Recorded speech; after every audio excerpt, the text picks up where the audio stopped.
Listen, there's a couple things that have come up with the Spokane Police Department I want to ask you about. You may not be able to comment on them, but the Justice Department recently refused to release a report on the Spokane Police Department reforms. Do you know anything about that, and why is that secret? You know, that kind of surprised me, actually, because I know that it was some years ago now that Spokane Police actually asked for the feds to come in and do a study.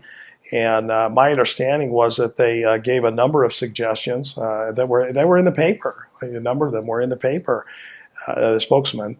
And you know, they kind of were talking about the progress that they were making and that sort of thing. So, and my personal experience with Spokane Police has been that they are very reform oriented, and they're working very hard to make sure that they're complying with not only force science, but also, you know, de-escalation training. They've got even advanced training that they do where they're working with trying to de-escalate situations that otherwise would have not necessarily resolved peacefully, that they are. So I don't know why they would not want to release that report. I don't think SPD has anything to hide, so I'm not sure what would motivate the feds to not release it. Yeah, I found it curious too, and I was wondering if you had a perspective on that. The last thing I want to ask you about the Spokane Police Department is recently there was this either initiative or ordinance about filming the police.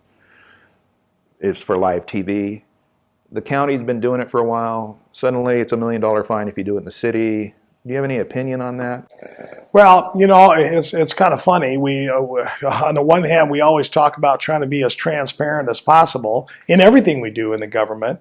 And it would seem to me that part of transparency is put it out there.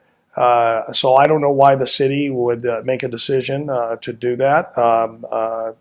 But I agree more with the county sheriff on that issue, and that is our people are doing a great job. And when we are on television, one of the reasons, in fact, I think I actually heard the sheriff say that their ratings are up when Spokane is on, because in his view, and I certainly have no reason to disagree, that his deputy sheriffs are out there doing a really good job, and the public likes seeing that. Yeah. And I think being transparent with your law enforcement, what a great opportunity. We want body cameras so that we can be more transparent, but we don't want somebody riding along with a TV camera. So I'm not sure of the logic. I'm certainly not in a position to criticize it, but it does surprise me a little bit in the era of transparency in everything we do. Sure, sunshine can disinfect a lot of problems, and without it. Sure can. When you first came in, you said that the WSU had a simulator so people could understand what these officers have to go through. And, you know, it's got to be a lot of stress in some of these situations for law enforcement throughout the county. Can you speak to how citizens can go try out that simulator? At least tell us about the simulator. Sure, I'll tell you a little bit about it. I don't know how open to the public they are, but I got to believe that arrangements could be made, certainly for the media. And I think they've done that for the media on occasion, but they have a simulator that actually allows a person to go into a very realistic environment where you have a big screen with an incident unfolding in front of you. You're there with you know, a non-functional rubberized firearm, but there's electronic signals and that sort of thing to be able to tell when you draw your weapon and you fire it, whether you fired or not, and where you would have hit the suspect, and how many times you fired. And I had the privilege of being able to do that a few years ago, and it was an eye-opening experience at how fast these things unravel. Now, I do know that because we do review a lot of officer involved, and when we're listening to the tapes or we're looking at the body cam footage, we can see how rapidly they unfold. But until you've actually projected yourself into a situation like that, it's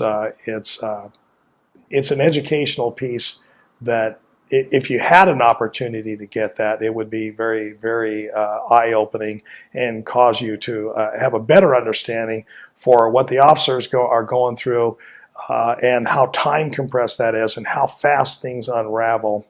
And so you actually did it a couple times? I did 2 scenarios on this one evening, and it was, like I said, I went, whoa.